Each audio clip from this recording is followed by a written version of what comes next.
అస్సలాముఅలైకుం students. ఇప్పుడు మనము శ్రీలు పొంగిన జీవగడ్డ గ్రామర్ పాయింట్స్ చూద్దాం.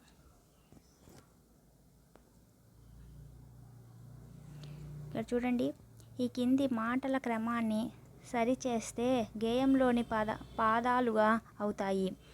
సరిచేసి రాయండి. ఇక్కడ చూడండి, ఇక్కడ ఈ పద్యము పదాలు అనేవి ముందు వెనక పైన కింద ఇవ్వడం జరిగింది.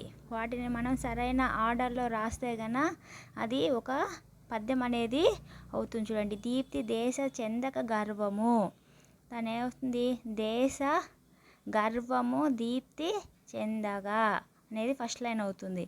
చరితము దేశ తేజరిల్లగా, దేశ చరితము తేజరిల్లగా సెకండ్ది. థర్డ్ వన్, ధీర దేశ పురుషుల మరసిన,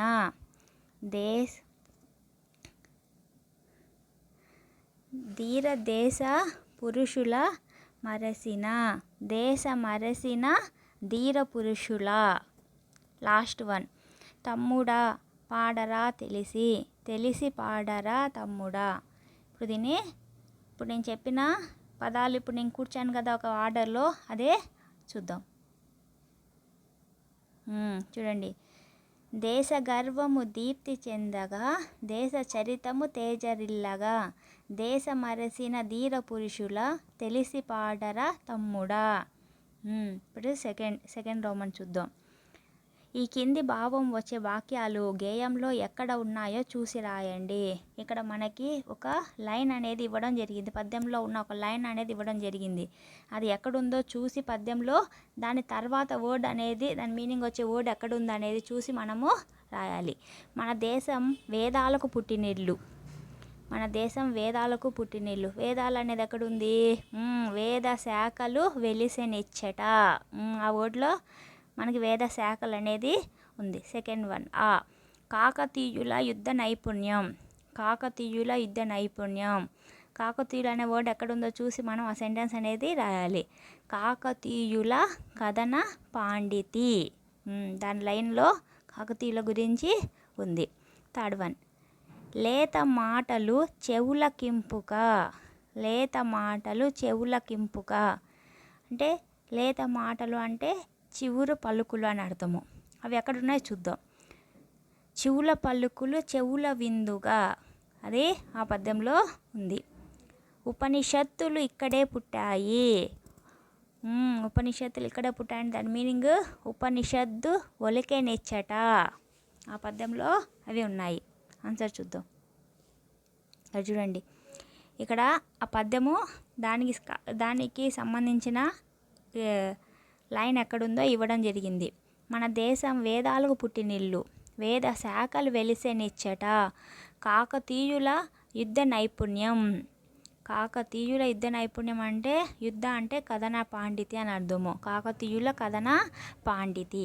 లేత మాటలు చెవులకింపుగా, చెవుల పలుకులు చెవుల విందుగా. ఈ సెంటెన్స్ రెండు మీనింగ్ అనేది ఈక్వల్గా ఉంటుంది రెండు మీనింగ్ అనేది ఒకటే.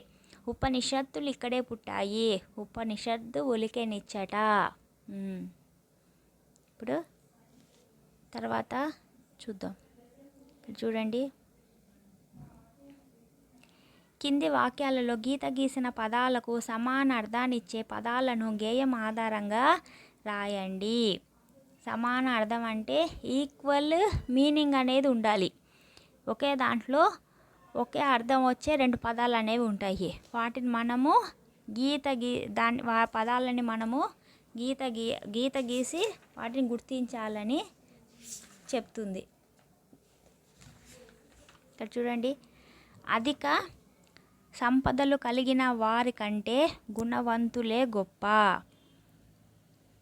రెండోది, మన దేశం చాలా సంవత్సరాలు బ్రిటిష్ వారి కింద బానిసతనంలో మగ్గిపోయింది. బాగా గమనించండి ఇక్కడ ఒకే వర్డ్ ఒకటే మీనింగ్ వచ్చే రెండు వర్డ్స్ అనేవి ఉంటాయి, సమాన అర్థం వస్తుంది. మంచివారిని గొప్పవారిని గౌరవించాలి. వ్యాసుడు సంస్కృతంలో భాగవతాలను రాశాడు. ఒకటే మీనింగ్ వచ్చే వర్డ్స్ని మనము రాయాలి. కింది వాక్యాలలో గీత గీసిన పదాలకు వికృతి పదాలు రాయండి.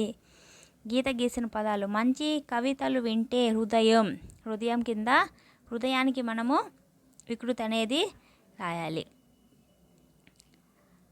ఎందరో గొప్ప కవులు ఉండడం మహనీయుల యొక్క భాగ్యానికి మనము వికృతి అనేది రాయాలి. మన దేశం గురించి భక్తికి మనము వికృతి అనేది రాయాలి. అలాగే దేశాన్ని గౌరవించాలనే దానికి మనం వికృతి అనేది రాయాలి.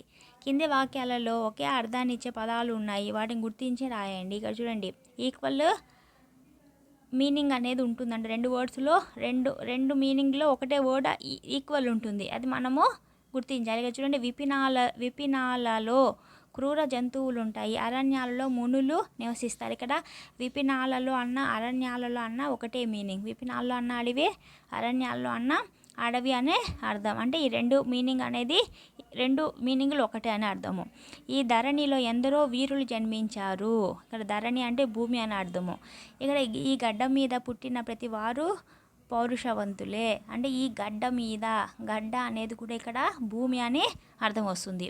గొప్పవారి సేవలు కలకాలం చిరస్థాయిగా ఉంటాయి. గొప్పవారి సేవలు కలకాలం చిరస్థాయిగా ఉంటాయి. అందుకోసం వారు ఎల్లప్పుడూ, చిరస్థాయిగా అన్న ఎల్లప్పుడూ అన్న ఈక్వల్ మీనింగ్ అనేది వస్తుంది. 2 ఒకటే అర్థాన్ని ఇస్తాయి. విశాలమైన మన దేశంలో విస్తారమైన అడవులున్నాయి. విశాలమైన అన్న విస్తారమైన అన్న 2 ఒకటే మీనింగ్ అనేది వస్తుంది. ఇప్పుడు ఆన్సర్ చూద్దాం. ఇక్కడ చూడండి, ఈ కింది వాక్యాల్లో గీత గీసిన పదాలు సమాన అర్థాన్ని ఇచ్చే పదాలను గేయం ఆధారంగా రాయండి. ఇక్కడ చూడండి, మన దేశం అధిక సంపదలు కలిగిన వారి కంటే గుణవంతులే గొప్ప. సంపదలు అంటే మనకి గేయంలో ఏమొచ్చింది, స్త్రీలు అంటే సంపదలు అని వచ్చింది. స్త్రీలు భాగ్యములు అన్న సంపదలు. 2వది, మన దేశం చాలా సంవత్సరాలు బ్రిటిష్ వారి కింద బానిసతనంలో మగ్గిపోయింది. బానిసతనానికి ఇంకోటి వచ్చి మీనింగ్ వచ్చి మనకి పోయంలో ఏమొచ్చింది, దాస్యం అనే వర్డ్ బానిసతనానికి ఉపయోగించబడింది. బానిసతనానికి బదులుగా దాస్యం అనే వర్డ్ అనేది పద్యంలో ఉపయోగించడం జరిగింది. మంచివారిని గొప్పవారిని గౌరవించాలి. మంచివారు గొప్పవారు, గొప్పవారిని మనకి గేయంలో ఏమని చెప్పుకున్నాం మనము, మహనీయులని యూస్ చేసాం కదా ఆ వర్డ్. ఇక్కడ మనం మహనీయులు అనేది రాయాలి. వేసవికాలం ఎండ వేడిగా ఉంటుంది. వేడి అంటే కాక అంటే కాక అనే అర్థం అనేది మనకి పద్యంలో వచ్చింది. వ్యాసుడు సంస్కృతంలో భారత భాగవతాలు రాశాడు. వ్యాసుడు అని అంటే మనకు తర్వాత చెప్పాను, బాదరాయణుడు. మనకి పద్యంలో ఈ వర్డ్ని యూజ్ చేయడం అనేది వ్యాసుడు బదులు బాదరాయణుడు అనే వర్డ్ యూజ్ చేయడం జరిగింది. 2nd Roman. కింది వాక్యాలలో గీత గీసిన పదాలకు వికృతి పదాలు రాయండి. ఇందా చెప్పాను కదా, హృదయానికి భాగ్యానికి ఫస్ట్ దాంట్లో, 2nd దాంట్లో భక్తికి మనము గౌరవించాలనే దానికి వికృతి అనేది రాయాలి. హృదయానికి వచ్చి వికృతి నుంచి ఎడద. భాగ్యానికి వచ్చి భాగ్యం ఇక్కడ ఒత్తు వస్తుంది, ఇక్కడ భాగ్యము అనేది వస్తుంది. 2nd one. భక్తి వికృతి వచ్చి భగితి. గౌరవించాలి, దానికి వికృతి వచ్చి గారవించాలి. 3rd Roman. కింది వాక్యాలలోకి అర్థాన్ని ఇచ్చే పదాలు ఉన్నాయి, వాటిని గుర్తించండి, రాయండి. విపినాలలో క్రూర జంతువులు ఉంటాయి, అరణ్యాల్లో మునులు నివసిస్తారు. ఇక్కడ విపినాలు అన్న అరణ్యాలు అన్న 2 ఒకటే ఈక్వల్ మీనింగ్ అనేది వస్తుంది. ఈ ధరణిలో ఎందరో వీరులు జన్మించారు. ఈ గడ్డ మీద పుట్టిన ప్రతి వారు పౌరుషవంతులే. ధరణి అన్న గడ్డ అన్న 2 భూమి అనే అర్థము. వీరులు పౌరుషవంతులు ఈ 2 కూడా ఈక్వల్ మీనింగ్ జన్మించిన అన్న పుట్టిన అన్న 2 ఒకటే మీనింగ్ అనేది వస్తుంది ఈ సెంటెన్స్లో. గొప్పవారి సేవలు కలకాలం చిరస్థాయిగా ఉంటాయి. అందుకోసం వారిని ఎల్లప్పుడూ గుర్తించాలి. కలకాలం అన్న ఎల్లప్పుడూ అన్న ఒకటే మీనింగ్ అనేది వస్తుంది. విశాలమైన మన దేశంలో విస్తారమైన అడవులు ఉన్నాయి. విస్తారమైన అన్న ఒకటే మీనింగ్. ఇక్కడ చూడండి 4th రోమన్. కింది వాక్యాలను వ్యతిరేక అర్థం ఇచ్చే వాక్యాలుగా మార్చి రాయండి. కింది పదాలకు అండర్లైన్ ఇచ్చారు కదా, వాటికి మనం వ్యతిరేక అంటే ఆపోజిట్స్ అనేది రాయాలి. కమల పుస్తకం చదువుతుంది. చదువుతుంది ఆపోజిట్ వచ్చి చదవడం లేదు. వర్షం జోరుగా కురుస్తుంది. కురుస్తుంది అంటే కురవడం లేదు. ఈ నది చాలా వేగంగా ప్రవహిస్తుంది. ప్రవహిస్తుంది ఆపోజిట్ వచ్చి ప్రవహించడం లేదు. ఈ చెట్టు కొమ్మలు చాలా పెద్దవి. పెద్దవికి ఆపోజిట్ వచ్చి చిన్నవి. లీల సంగీతం వింటుంది. వింటుందికి ఆపోజిట్ వచ్చి వినడం లేదు.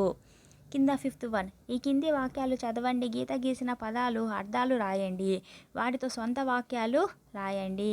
సొంత వాక్యాలు అనేవి రాయాలి. సైనికులు చేవ ఉండాలి. ఋషులు రుణులు విపినాలలో తపస్సు చేస్తుంటారు. ఈ మనందరం భూతలం మీద నివసిస్తున్నాము. భూతలం అనే వాటికి మనము ఉదాహరణ అంటే సొంత వాక్యాలు అనేది రాయాలి. దాని మీనింగ్ రాసి మనం సొంత వాక్యం అనేది రాయాలి. ఉగాది పచ్చడి 6 రుచులు మెలవింపు. తేనెటీగలు మధువును ఇస్తాయి. నేటి బాలలే భావి భారత పౌరులు. ఆన్సర్స్ చూద్దాం. 4th one. ఇందాక చెప్పాను కదా, చదువుతుంది అంటే చదవడం లేదు.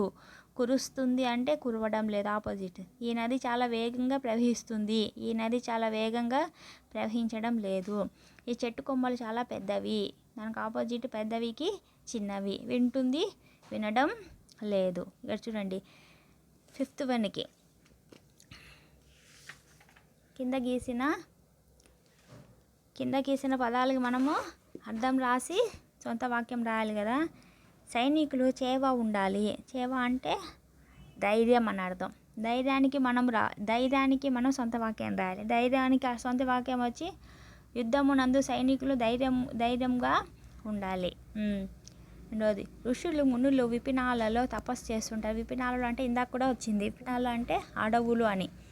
సొంత వాక్యం అడవుల మీద మనం సొంత వాక్యం. ఇవే కాకుండా మనము ఓన్గా కూడా సెంటెన్స్ అనేది ఫామ్ చేయొచ్చు.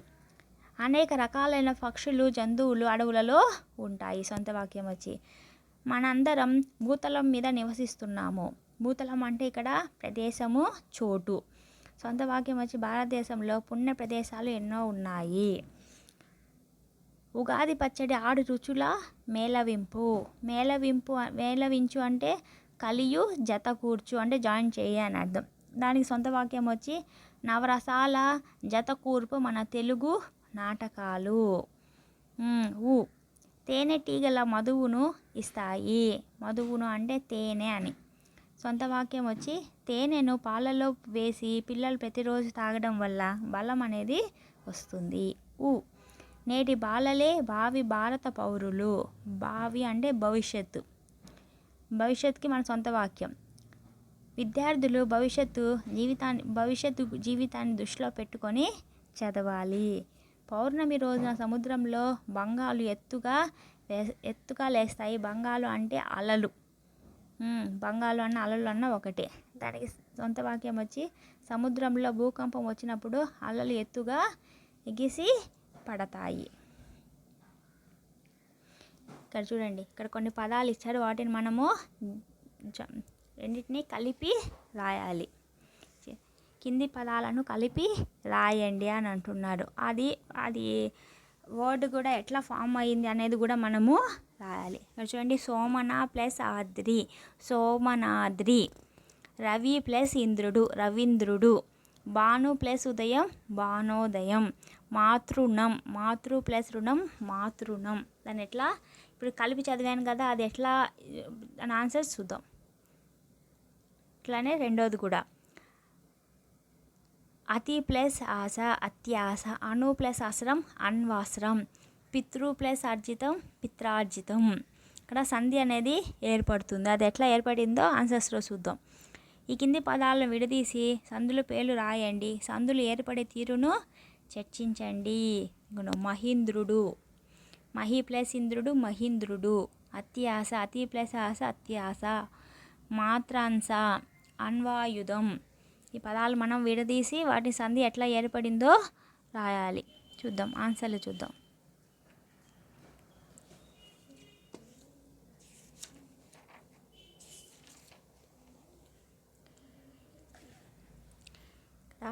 సోమన ప్లస్ ఆద్రి, సోమనాద్రి.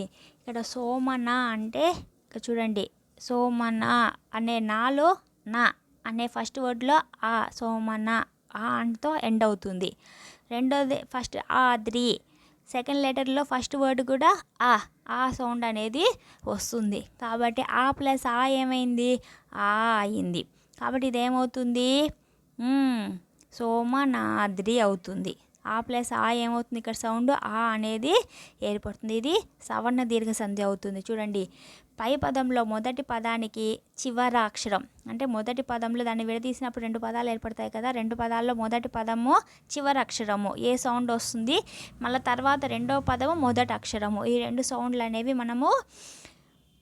మనము సంధి ఏర్పడే క్రమంలో తీసుకోవడం జరుగుతుంది. చూడండి, పై వాటిలో మొదటి పదానికి చివర, రెండో పదానికి మొదట ఒకే రకమైన అచ్చు వస్తున్నది కదా, వీటినే సవర్ణాలు అంటారు. వీటితో ఏర్పడేదే సవర్ణ దీర్ఘ సంధి. ఇక్కడ చూడండి, ఇక్కడ ఆ ప్లస్ ఆ ఏమవుతుంది, ఆ అనేది అవుతుంది. కాబట్టి ఇవన్నీ ఏంటి, సవర్ణ దీర్ఘ సంధులు. చూడండి, రవి ప్లస్ ఇంద్రుడు, రవీంద్రుడు. రవి వి అంటే ఈ, రవి విలో లాస్ట్లో ఏ సౌండ్ వస్తుంది, ఈ సౌండ్ వస్తుంది. ఇంద్రుడికి కూడా ఈ సౌండ్ అనేది వస్తుంది. ఈ ప్లస్ ఈ అవుతుంది, రవీంద్రుడు అవుతుంది. అప్పుడు సవర్ణ దీర్ఘ సంధి అనేది ఏర్పడుతుంది. భాను ప్లస్ ఉదయం, భానుదయం. భాను ఊ అనేది ఏర్పడుతుంది. ఇక్కడ ఊతో ఎండ్ అయ్యి మళ్ళీ ఇక్కడ సెకండ్ లెటర్ అనేది మళ్ళీ ఊతోనే స్టార్ట్ అవుతుంది. కాబట్టి ఊ ప్లస్ ఊ ఏమవుతుంది, అది ఊ అవుతుంది, దీర్ఘం అనేది ఏర్పడుతుంది. కాబట్టి ఇక్కడ సవర్ణం అనేది ఏర్పడుతుంది. కాబట్టి ఇది సవర్ణ దీర్ఘ సంధి. మాతృ ప్లస్ రుణం, మాతృణం. మాతృలో రు ఉంది, రుణంలో కూడా రు ఉంది, రు ప్లస్ రు అనేది అవుతుంది. Second Roman. కింది పదాలను కలిపి రాయండి. కలిపి రాయండి అంటే సు ప్లస్ ఆగతం, స్వాగతం. సు ప్లస్ ఆగతం, స్వాగతం. ఇక్కడ చూడండి ఎట్లా ఏర్పడిందో, సులో ఫస్ట్ ఏం ఏర్పడింది, ఊ అనేది ఏర్పడింది. మళ్ళీ తర్వాత సెకండ్ లెటర్ ఫస్ట్ ఏ వర్డ్ ఏమైనా ఏర్పడింది, ఆ. ఊ ప్లస్ ఆ అనేది ఏర్పడింది. దాన్ని ఫస్ట్ అట్లా ఎట్లా కన్వర్ట్ అయ్యింది, ఆ సౌండ్ అనేది బాగా కన్వర్ట్ అయ్యింది. కాబట్టి అది ఏ సంధి అవుతుంది, యనాదేశ సంధి అవుతుంది. చూద్దాం ఎట్లా ఏర్పడిందో చూద్దాము. పై పదాలలో మొదటి వరుసలో ఉన్న వాటికి చివర పూర్వస్వరాలు, ఫస్ట్లో ఉన్న వాటిని పూర్వస్వరాలను ఈ ఊ రూలుగా ఉన్నాయి.